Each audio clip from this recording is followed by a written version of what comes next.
नमस्कार दोस्तों, GS recipe के यूट्यूब चैनल पर आपका स्वागत है। आज हम सल्तनत कालीन साहित्य एवं साहित्यकार के बारे में भाग 2 के बारे में डिस्कस करेंगे। इसका जो भाग 1 है वह अपलोड किया जा चुका है, आप उसको भी जाके देख सकते हैं। पहले क्वेश्चन से शुरुआत करते हैं। पहला क्वेश्चन बोल रहा है कि इन इतिहासकारों में से किसने ताजुल मासिर की रचना की थी। तो किसने इसकी रचना की थी, तो इसका सही जवाब है हसन निजामी जो थे, इन्होंने इसकी रचना की थी। Option number B is the right answer. इसके बारे में महत्वपूर्ण तथ्य जान लीजिए। महत्वपूर्ण तथ्य यह है कि ताजुल मासिर पुस्तक जो है वह दिल्ली सल्तनत की प्रथम राजकीय इतिहास है। दिल्ली सल्तनत का प्रथम राजकीय इतिहास जो है यह माना जाता है एवं इसके लेखन हसन निजामी को प्रथम इतिहासकार जो है वह माना जाता है। यह पुस्तक जो है ताजुल मासिर जो पुस्तक है यह फ़ारसी भाषा में लिखा गया है। कौन सी भाषा में? यह फ़ारसी भाषा में लिखा गया है, जो 1191 ईस्वी से लेकर 1217 ईस्वी तक के घटनाओं का जो है वह वर्णन मिलता है। और हसन निजामी के अनुसार दिरहम जो था, दिरहम तथा जो दिनार नामक जो सिक्का है वह किसने चलाया था? वह जो कुतुबुद्दीन ऐबक था उसी ने इन सिक्के को जो है वह चलाया था। तो इस क्वेश्चन का जो सही जवाब है वह क्या है? वह है option number B is the right answer. अगले क्वेश्चन की ओर बढ़ते हैं। अगला क्वेश्चन क्या बोल रहा है? अगला क्वेश्चन है कि निम्नलिखित फारसी कवियों में से किसे भारत का सादी कहा जाता है। तो यह किसे कहा जाता है? वह अमीर हसन को कहा जाता है। Option number A is the right answer. अमीर हसन जो है, ये जो अमीर हसन है यह बलबन के शासनकाल से रिलेटेड है। किसके? बलबन के काल का एक प्रसिद्ध विद्वान जो है यह माना जाता है। और इसकी एक बहुत फेमस कृति है जिसका नाम है फ़वायद उल फ़वाद। फ़वायद उल फ़वाद, यह जो है यह इसकी एक प्रमुख कृति जो है वह मानी जाती है। और जो अमीर हसन था, अमीर हसन ए देहलवी उच्च कोटि का एक गज़ल रचयिता भी था और इसे जो है वह भारत का सादी भी कहा जाता है। तो इस क्वेश्चन का जो सही जवाब है वह है option number A is the right answer. अगले क्वेश्चन की ओर बढ़ते हैं। अगला क्वेश्चन क्या है? अगला क्वेश्चन बोल रहा है कि रेहला किस में लिखी गई थी। तो रेहला जो है वह कब लिखी गई थी? तो यह जो है यह 14वीं शताब्दी में इब्न बतूता द्वारा अरबी भाषा में इसको लिखा गया था। रेहला नामक पुस्तक के जो रचनाकार है वह अबू अब्दुल्ला, नाम नोट कर लीजिएगा। पूरा नाम किसका है? इब्न बतूता का ही पूरा नाम है अबू अब्दुल्ला मोहम्मद, ये इसका पूरा नाम है। इसको इब्न बतूता भी बोला जाता है। इब्न बतूता का जो जन्म है वह 1304 ईस्वी में मोरक्को में हुआ था। और मोरक्को कहाँ पर स्थित है? मोरक्को जो अफ्रीका कॉन्टिनेंट है वहाँ पर स्थित है। यह जो इब्न बतूता है वह मोहम्मद बिन तुगलक, किसके? मोहम्मद बिन तुगलक के समय 1333 ईस्वी में जो है वह भारत आया था। और यह करीब 14 सालों तक ये भारत में रहा था। और इसकी एक फेमस पुस्तक है जिसका नाम क्या है? जिसका नाम रेहिला है। और रेहिला जो है यह एक तरीके से अरबी भाषा में लिखी गई है। और रेहिला में मोहम्मद बिन तुगलक के व्यक्तित्व व चरित्र के बारे में, तात्कालीन समाज के बारे में, अर्थव्यवस्था के बारे में, सैनिक प्रणाली के बारे में, तुगलक द्वारा राजधानी परिवर्तन के बारे में, न्याय व्यवस्था के बारे में, डाक व्यवस्था के बारे में, इन सब का विवरण जो है वह इस रेहिला नामक पुस्तक में मिलता है। और मोहम्मद बिन तुगलक ने इसे दिल्ली का काजी नियुक्त किया था। किसे दिल्ली का काजी नियुक्त किया था? क्वेश्चन पूछा जा सकता है। इब्न बतूता को मोहम्मद बिन तुगलक ने दिल्ली का काजी जो है वह नियुक्त किया था। तथा 1342 ईस्वी में सुल्तान ने इब्न बतूता को राजदूत बनाकर चीन सम्राट तोगर तिमूर इनके दरबार में भेजा, किंतु वह वहाँ नहीं गया, किंतु वह बीच में ही वापस लौट आया और बाद में वह मोरक्को जो है अपने देश जो है वह वापस लौट गया। इब्न बतूता जो था वह दक्षिण अफ्रीका, पश्चिम अफ्रीका, दक्षिण एवं पूर्वी यूरोप, भारतीय उपमहाद्वीप, मध्य एशिया, दक्षिण पूर्व एशिया तथा चीन क्षेत्र आदि ये सब इसने देख रखा था, जिसमें आज के कोई 44 देश शामिल होते हैं। और कुल मिलाकर लगभग 73,000 किलोमीटर की दूरी जो है अपने इस 30 वर्षों की यात्रा के दौरान इसने तय की थी। तो इस क्वेश्चन का जो सही जवाब क्या है वह है option number A is the right answer. अगले प्रश्न की ओर बढ़ते हैं। अगला प्रश्न क्या है? अगला प्रश्न बोल रहा है कि 1355 में पूरी की गई इब्न बतूता की कृति रेहला जो है वह क्या बताती है, वह क्या है? एक तरीके से यह आत्मकथा है। Option number A is the right answer. अगले प्रश्न की ओर बढ़ते हैं। अगला प्रश्न क्या है? अगला प्रश्न बोल रहा है कि निम्नलिखित अवतरण पर ध्यान दीजिए। अवतरण मतलब ये जो नीचे लिखा हुआ है। अपने लगभग 30 वर्ष के व्यापक यात्री जीवन में उसने पूर्वी गोलार्ध के विस्तृत भूभाग की यात्रा की। उस विशाल भूभाग को देखा जिसमें आज कोई 44 देश आते हैं और कुल मिलाकर लगभग 73,000 मील की दूरी चलकर इसने पार की थी। तो यह पूछ रहा है कि पूर्व आधुनिक काल का संसार का सबसे बड़ा वह यात्री कौन था जिसका वर्णन ऊपर के अवतरण में दिया गया है। तो वह यात्री कौन था? तो मैंने बताया इब्न बतूता था। Option number D is the right answer. अगले प्रश्न की ओर बढ़ते हैं। अगला प्रश्न क्या है? अगला प्रश्न बोल रहा है कि किसने सल्तनत काल में डाक व्यवस्था का विस्तृत विवरण दिया है। तो यह किसने बताया है? या इब्न बतूता ने ही बताया है। Option number B is the right answer. अगले प्रश्न की ओर बढ़ते हैं। अगला प्रश्न क्या है? अगला प्रश्न बोल रहा है कि फतवा-ए-जहांगीर की रचना जो है वह किसने की थी? फतवा-ए-जहांगीर की जो रचना है वह जियाउद्दीन बर्नी ने की थी। Option number B is the right answer. Delhi सल्तनत के समकालीन इतिहासकारों में जो जियाउद्दीन बर्नी है सबसे महानकार इतिहासकार एक तरीके से माना जाता है। और बर्नी की रचनाओं में कुछ महत्वपूर्ण रचनाएं हैं, उनके नाम आप नोट कर सकते हैं। एक बर्नी की महत्वपूर्ण रचना है जिसका नाम है तारीख-ए-फिरोज शाही। मैं लिखे देता हूँ, आप भी नोट कर लीजिएगा। तारीख-ए-फिरोज शाही इसकी पहली एक प्रमुख एक तरीके से कृति मानी जाती है। दूसरी इसकी एक प्रमुख कृति है जिसका नाम है फतवा-ए-जहांगीर। फतवा-ए-जहांगीर यह भी इसकी एक प्रमुख रचना मानी जाती है। तीसरे नंबर पे आता है हसरतनामा, यह भी इसकी एक प्रमुख रचना मानी जाती है। चौथे नंबर पे आता है शाना-ए-मुहम्मदी,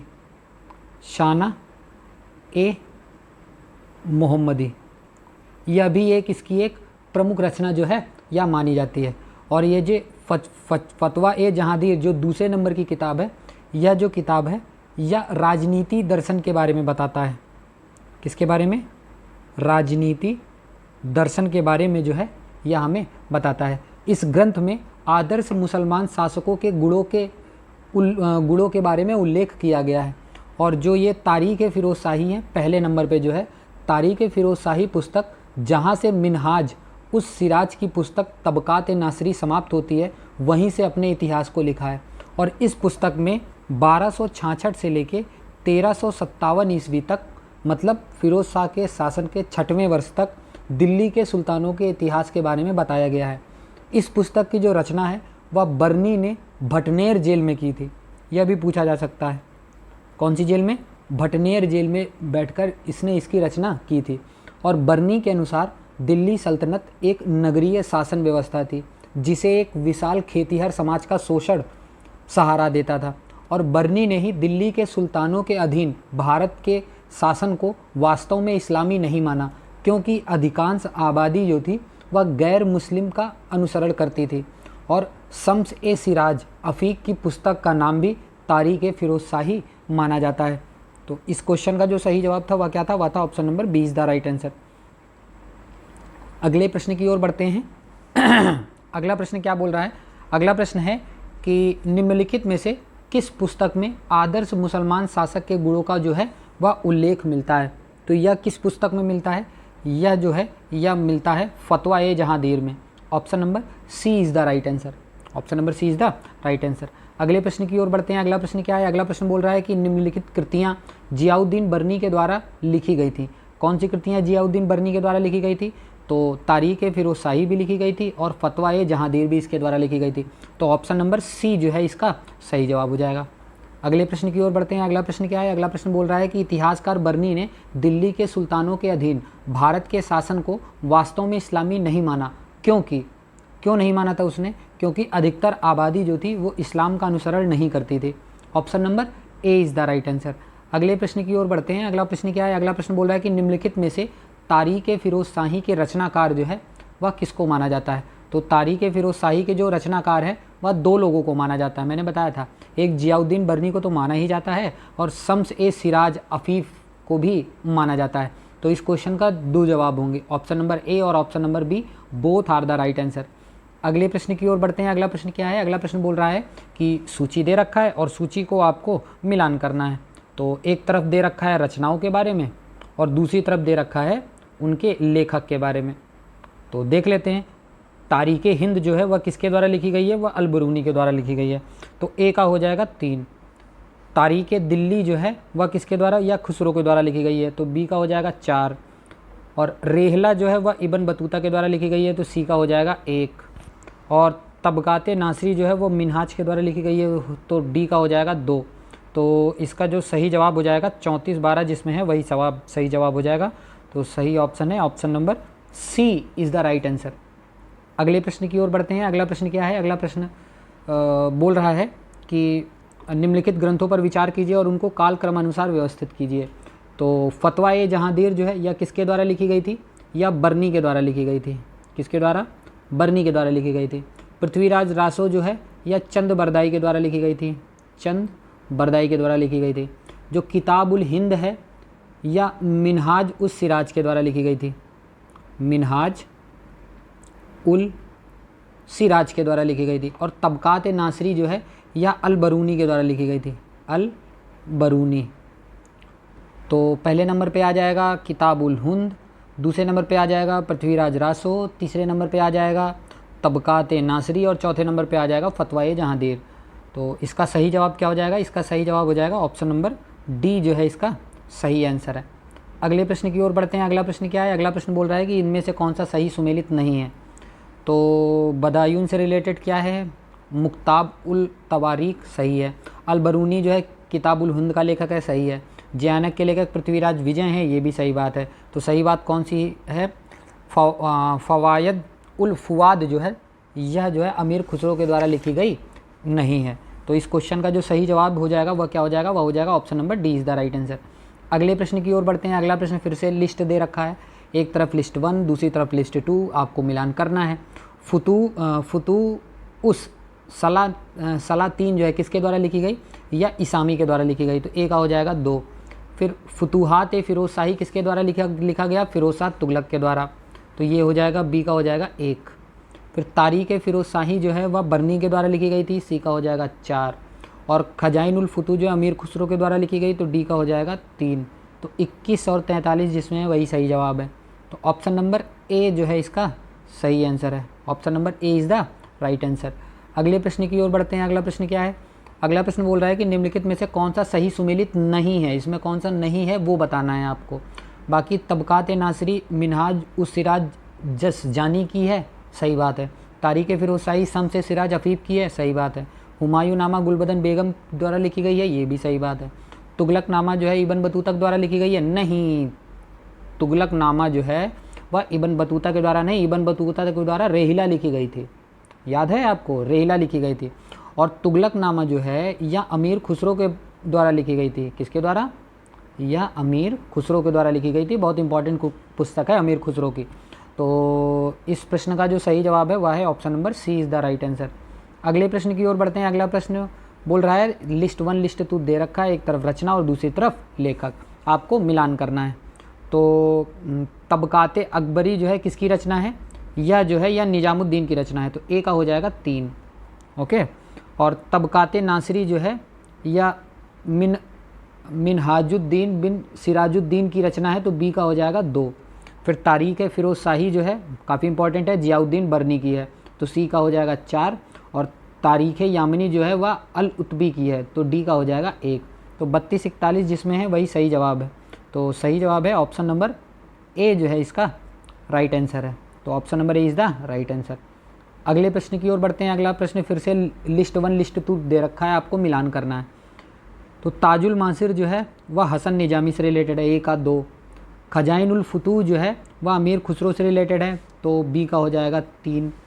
फिर तारीख़ मुबारक शाही जो है या याहिया बिन अहमद सरहिंदी से रिलेटेड है, तो सी का हो जाएगा 4।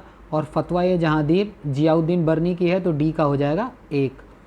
23-41 जिसमें है वही सही जवाब है, तो मतलब option number A is the right answer. अगले प्रश्न की ओर बढ़ते हैं। अगला प्रश्न क्या है? अगले प्रश्न में फिर से सही मिलान करना है। तो एक तरफ लेखक, दूसरी तरफ ग्रंथ। जियाउद्दीन बर्नी की एक फेमस रचना है तारीख़ फ़िरोज़ शाही, तो ए का हो जाएगा 4। ओके। और इब्न बतूता की रेहिला है, तो बी का हो जाएगा 2। फिर उसके बाद बदायूनी की जो है वह हो जाएगा मुक्तखब उल तवारीख, तो सी का हो जाएगा 1। फिर उसके बाद मनुची की इम्पोर्टेंट रचना है स्टोरियो दी मोगोर, तो डी का हो जाएगा 3। तो 42 13 जिसमें है वही सही जवाब है, तो मतलब ऑप्शन नंबर सी जो है इसका राइट आंसर है। तो option number C is the right answer. अगले प्रश्न की ओर बढ़ते हैं। अगला प्रश्न क्या है? अगला प्रश्न बोल रहा है कि फिर से सही सुमेलित करना है आपको। एक तरफ लेखक और दूसरी तरफ रचना दे रखा है। जियाउद्दीन बर्नी की इंपॉर्टेंट रचना है तारीख़ फ़िरोज़ शाही। मैं बता रहा हूँ, इसको याद कर लीजिएगा, पक्का किसी न किसी पेपर में आएगी, है ना। तो जियाउद्दीन बर्नी के जो इम्पोर्टेंट मतलब लेखक हैं उनका नाम तारीख़ फ़िरोज़ शाही है, तो ए का क्या हो जाएगा? ए का हो जाएगा 3। फिर उसके बाद हसन निजामी की जो पुस्तक है उसका नाम है ताजुल मासीर, तो बी का हो जाएगा 4। ओके। और फिर उसके बाद जो मिनहाज उस सिराज की जो है वह रचना कौन सी है? वह रचना है तबकाते नाशिरी, तो सी का हो जाएगा 2। और याहिया बिन अहमद की रचना है तारीख़ मुबारक शाही, तो डी का हो जाएगा 1। तो 34-12 जो है 34-21 जो है वही सही जवाब हो जाएगा। तो ऑप्शन नंबर डी जो है इसका राइट आंसर है। तो option number D is the right answer. अगले प्रश्न की ओर बढ़ते हैं। फिर से सुमेलित करना है, तो फिर से सुमेलित कर लेते हैं, है ना। मुल्ला दाऊद की रचना चांदायन, तो पहले का पहला ही हो जाएगा। दामोदर कवि की रचना है पद्मावती कथा, तो बी का हो जाएगा 3। फिर उसके बाद सोमनाथ जी की इम्पोर्टेंट रचना है राग विभोद, तो सी का हो जाएगा 4। और अमीर खुसरो की एक इम्पॉर्टेंट रचना है जिसका नाम है आशिका, जिसमें किसके खिज्र खां किसके पुत्र था? अलाउद्दीन खिलजी का जो पुत्र था खिज्र खां, उसकी प्रेम कथा के बारे में था आशिका, वही है आशिका, है ना। तो डी का क्या हो जाएगा? डी का हो जाएगा 2। तो 13-42 जिसमें है वही सही जवाब हो जाएगा। तो 13-42 हो जाएगा। ऑप्शन नंबर बी जो है इसका सही जवाब हो जाएगा। अगले प्रश्न की ओर बढ़ते हैं। अगला प्रश्न क्या है? अगला प्रश्न बोल रहा है कि निम्नलिखित कृतियों को उनके लेखक से सुमेलित करके सही कूटों में आंसर दीजिए। फिर से मिलान करना है आपको। क्या करना है? फिर से मिलान करना है। तो हकीक हिंदी के जो लेखक हैं उनका नाम क्या है? उनका नाम है अब्दुल वाहिद बिलग्रामी। अब्दुल वाहिद बिलग्रामी, ठीक है, इनके लेखक हैं। और तहजीबुल अखलाक औफ़ी जो है इसके लेखक कौन है? इसके लेखक हैं इब्न मिस्किया। ये पहले नंबर पे ही तो दे रखा है, पहले नंबर पे ही दे रखा है, तो बी का हो जाएगा 1, है ना। और फिर उसके बाद आगे चलते हैं। तो आगे है कुंजुल तिजार। ये जो है यह किसकी रचना है? यह रचना है बैलक अल कबायाकी की। और जो जवामी उल हिकायत जो है यह रचना है जो दे रखा था ऊपर, यह किसकी रचना थी? यह जहीरुद्दीन नस्र मोहम्मद औफ़ी की रचना थी। तो इसका जो कूट है वह कौन सा सही है? वह सही है option number A is the right answer. Option number A is the right answer. अगले प्रश्न की ओर बढ़ते हैं। अगला प्रश्न क्या है? अगला प्रश्न बोल रहा है कि दिल्ली के किस सुल्तान ने अपनी आत्मकथा लिखी थी? तो वह कौन था जिसने अपनी आत्मकथा लिखी थी? वह था Firoz Tughlaq. Option number D is the right answer. Delhi सल्तनत का फ़िरोज़ तुगलक जो है वह पहला शासक था जिसने अपनी आत्मकथा लिखी है। और फ़िरोज़ शाह तुगलक की आत्मकथा का जो नाम है उसका नाम है फुतूहात ए फ़िरोज़ शाही। फुतूहात ए फ़िरोज़ शाही, जो कि कौन सी भाषा में लिखा गया है? जो कि फ़ारसी भाषा में जो है वह लिखा गया है। यह जो पुस्तक है यह 8 अध्याय में विभाजित है। कितने अध्याय में? 8 अध्याय में विभाजित है। इसी पुस्तक में फ़िरोज़ शाह तुगलक का कथन है कि किसी भी कारण से मुसलमानों का रक्त ना बहाया जाए और ना ही स्वस्थ लोगों के अंग भंग किए जाएं। आत्मकथा में वह अपनी रूढ़िवादी कार्यवाहियों का उल्लेख तो करता है किंतु मदिरा पान पर रोक लगाने की बात नहीं करता है। और फ़िरोज़ शाह के शासनकाल में फ़ारसी भाषा का सर्वाधिक विकास हुआ। इसी के समय में ही बर्नी ने तारीख़ फ़िरोज़ शाही की रचना भी की थी। तो इस क्वेश्चन का जो सही जवाब है वह क्या है, वह है option number D is the right answer. अगले प्रश्न की ओर बढ़ते हैं। अगला प्रश्न क्या है, अगला प्रश्न बोल रहा है कि फुतूहात फिरोज शाही किसने लिखी। आत्मकथा है, किसकी आत्मकथा है, फिरोज शाह तुगलक की आत्मकथा है। Option number B is the right answer. अगले प्रश्न की ओर बढ़ते हैं। अगला प्रश्न क्या है, अगला प्रश्न बोल रहा है कि मार्को पोलो जिसने 13वीं शताब्दी के अंतिम दशक में भारत की यात्रा की, उसकी राष्ट्रीयता जो है वह क्या थी। उसकी राष्ट्रीयता जो थी वह इटालियन थी। Option number C is the right answer. Italy में कहाँ से, इटली में वेनिस नामक जगह से। वेनिस निवासी मार्को पोलो ने लगभग 13वीं शताब्दी के अंतिम दशक में भारत की यात्रा की थी।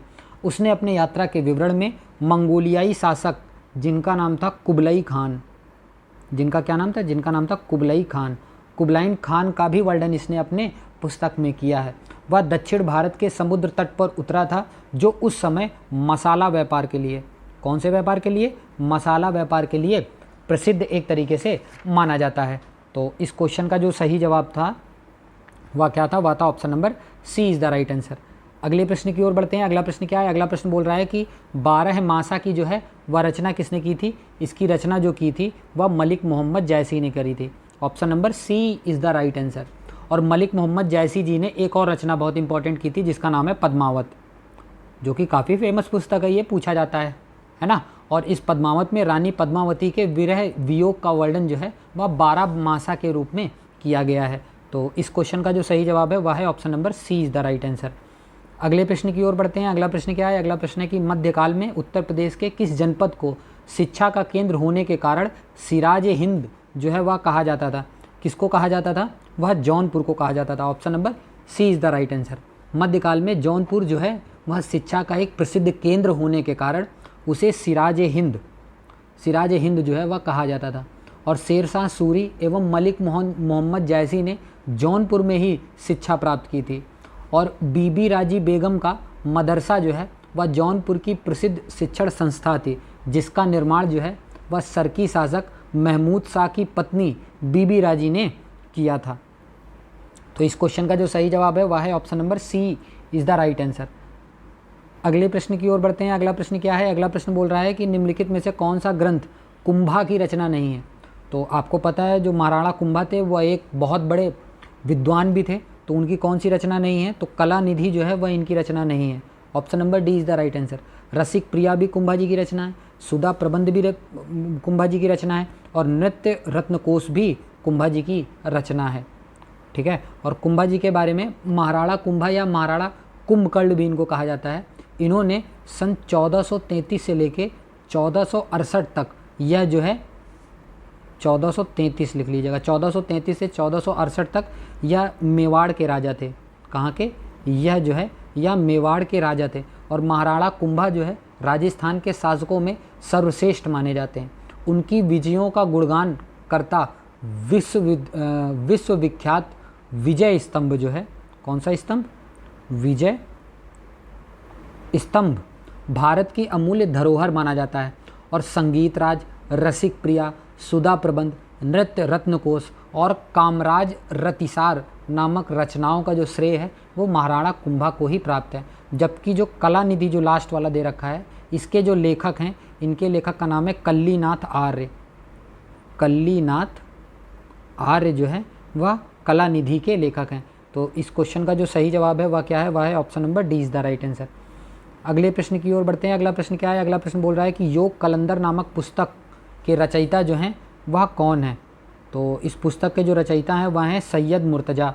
Option number C is the right answer.